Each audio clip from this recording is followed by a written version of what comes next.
Story RH, le podcast RH qui ne vous raconte pas d'histoire. Bienvenue à toutes, bienvenue à tous. History is made of stories. Vous reprendrez bien un peu de contraintes, non ? Bah si, allez, c'est parti. Rien n'est permanent sauf le changement. Vous connaissez l'adage et on y fait tous face au quotidien, et nos entreprises aussi. Elles sont exposées à de nombreux changements et à la multitude de contraintes qui vont avec. La loi, les normes, la concurrence, la compétition, les attentes des consommateurs, j'en passe. Ouais, t'es gentil, mais ça a toujours été le cas. Il y a toujours eu des lois qui encadrent, des concurrents qui te poussent au cul et des clients qui sont pas contents. C'est pas nouveau. Donc qu'est-ce qui change réellement ? Un contexte de plus en plus contraignant, c'est quoi l'histoire ? La première contrainte auquel toutes les entreprises sont confrontées, qu'elles soient internationales ou locales, et peu importe leur taille, eh bien sont les évolutions macroéconomiques. Qu'il s'agisse de mondialisation ou de repli sur son territoire, de l'évolution des rapports de force entre pays ou continents, l'ensemble des évolutions macroéconomiques a des conséquences directes sur les entreprises en leur imposant parfois des changements brutaux. Et ça vaut même pour le petit commerce de proximité parce qu'il n'est pas isolé du monde. Il dépend aussi d'éléments géopolitiques qui peuvent peut-être lui sembler bien loin de son quotidien et qui pourtant l'impactent directement. Le cours du pétrole, le positionnement de la Chine ou de l'Inde dans certains secteurs, l'approvisionnement de certaines matières premières, etc. La mondialisation conduit à une interdépendance de plus en plus forte entre les pays, les personnes et donc nécessairement les entreprises, partout dans le monde. On vit dans un monde global où l'interdépendance vient questionner le principe de souveraineté sur lequel nos États européens s'étaient bâtis. Et cette idée d'interdépendance ne vient pour autant pas contredire l'hypercompétition à laquelle toutes nos entreprises sont aussi confrontées. La concurrence mondiale et locale, elle est de plus en plus rude, brutale, dans tous les secteurs d'activité, et ça entraîne un enjeu de compétitivité important, et donc de productivité, mais ça on y reviendra. Et à ces contraintes d'ordre macroéconomique viennent s'ajouter des contraintes de type réglementaire. Entre lois et normes, qu'elles soient nationales ou européennes, c'est vrai que parfois on ne sait même plus exactement à quoi il faut se conformer, tellement il semble y en avoir un peu de partout. Ce qui est autorisé un jour, ça semble pouvoir être interdit le lendemain. Prends simplement le code du travail, tiens. Vas-y, amuse-toi à compter le nombre d'articles. Et c'est pas le seul texte qui encadre le travail, rien que le travail. On peut citer les pactes internationaux, les conventions de l'OIT, les accords, les décrets, etc.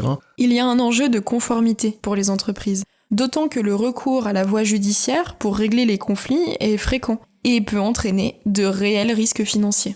Une troisième contrainte qui pèse sur l'entreprise réside dans les nombreuses évolutions sociétales. Les courants sociétaux profonds et les tendances qui les jalonnent constituent par nature un facteur qui est très structurant et qui est très puissant sur la vie de nos entreprises. Elles ne peuvent pas faire abstraction de ces courants, sous risque de perdre des clients qui préféreront consommer chez les concurrents, mais aussi des salariés, dans un contexte où passer sa vie professionnelle dans la même entreprise se fait de plus en plus rare. Et c'est pas seulement une question de génération, c'est une question d'évolution sociétale qui concerne toutes les tranches d'âge. Et de nombreux aspects de la vie, la communication, le déplacement, la consommation, le lien social, enfin tout y passe. Les évolutions touchent alors l'entreprise dans toutes ses facettes. Cela va des attentes des clients aux candidats qu'on recrute, en passant par les salariés eux-mêmes. En fait, ce qu'il ne faut pas oublier, c'est que salariés, candidats ou clients sont avant tout des personnes et des citoyens qui ne laissent pas leurs pensées, leurs attentes ou leurs peurs aux portes de l'entreprise et s'attendent donc à ce que l'entreprise y réponde, tout parti. Ces changements resserrent le cadre de contraintes pour les entreprises qui vont chercher à y répondre comme elles peuvent. RSE, marque employeur, entreprise à mission, etc. Et ça va du greenwashing aux engagements réels, il y en a pour tous les goûts. Ces évolutions sociétales s'expliquent en partie, par exemple, par l'impact du digital sur nos comportements. Il bouleverse notamment notre rapport à l'expression, aux frontières, au temps et au savoir. Et c'est en cela, entre autres, qu'il constitue une opportunité et une contrainte supplémentaire pour nos entreprises. Ouais, mais attention, vous voyez venir, non, le digital n'est pas responsable de tous les maux de la société. Il s'agit d'outils qui viennent amplifier des comportements existants. Oui, t'as raison de le préciser, et on n'insistera jamais assez sur ce point. D'ailleurs, le digital est assez ambivalent, puisqu'il peut constituer à la fois un levier pour faire face aux contraintes précédemment citées, un levier de productivité par exemple, et en même temps, il est un facteur explicatif de ces mêmes contraintes que l'on essaye de surmonter.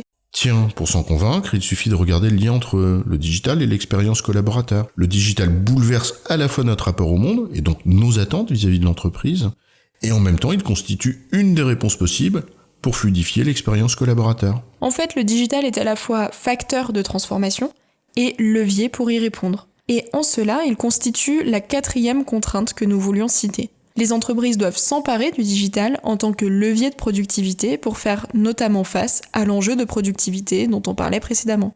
Mais aussi comprendre les tenants et les aboutissants du digital, parce que, au-delà de la question purement informatique, le digital entraîne une dimension profondément culturelle qu'il convient de saisir. Là encore, les innovations technologiques ne sont pas nouvelles. L'invention de l'imprimerie, de la voiture, en fait, toutes les révolutions industrielles sont autant de marqueurs de l'importance des innovations technologiques pour les entreprises et la société dans son ensemble. Mais ce qui est différent de ces inventions-là, c'est le peu de temps qui s'écoule aujourd'hui entre deux inventions majeures. Enfin, la dernière contrainte qu'on voulait citer, même s'il y en a certainement d'autres, et transverse aux 4 premières, c'est l'incertitude. À tout moment, toutes ces cartes-là peuvent être rebattues totalement. On ne sait pas de quoi demain est fait, rendant alors encore plus difficile les exercices de prospective. On s'en rend particulièrement compte par phase de crise, que ce soit la crise financière de 2008 ou la crise de la Covid. L'incertitude, elle est présente en permanence. La crise est simplement le marqueur, en gros quand la bulle éclate. Et alors, elle entraîne des prises de conscience sur notre place dans le monde, sur la mondialisation, sur l'état de la planète et le besoin de la protéger, venant alors renforcer les contraintes précédemment citées. Vous voyez bien que le digital, c'est pas le seul responsable de nos contraintes et de nos évolutions. Oui, Patrick, t'avais raison. Et cette omniprésence de l'incertitude nous contraint alors à nous préparer à devoir nous adapter en permanence, pour faire face aux évolutions, qu'elles soient imperceptibles, douces ou brutales, locales ou mondiales. L'entreprise doit se mettre en condition. En fait, ce contexte de plus en plus contraignant nous pousse à la fois à être de plus en plus compétitifs et en même temps à faire preuve de souplesse pour faire face à toute éventualité, allier productivité et adaptabilité en somme. Un chouette programme qui a de beaux jours devant lui, tant la question semble complexe. En résumé, les entreprises sont confrontées à de nombreuses contraintes macroéconomiques, réglementaires, sociétales, technologiques et l'incertitude. Si les contraintes ont toujours existé, elles sont de plus en plus pressantes et leurs évolutions, de plus en plus rapides, obligent les entreprises à combiner productivité et adaptabilité. J'ai bon, chef ? Ouais, tu as bon, mais on va pas en faire toute une histoire. Story RH, le podcast RH qui ne vous raconte pas d'histoire. Retrouvez tous les épisodes sur storyrh.fr.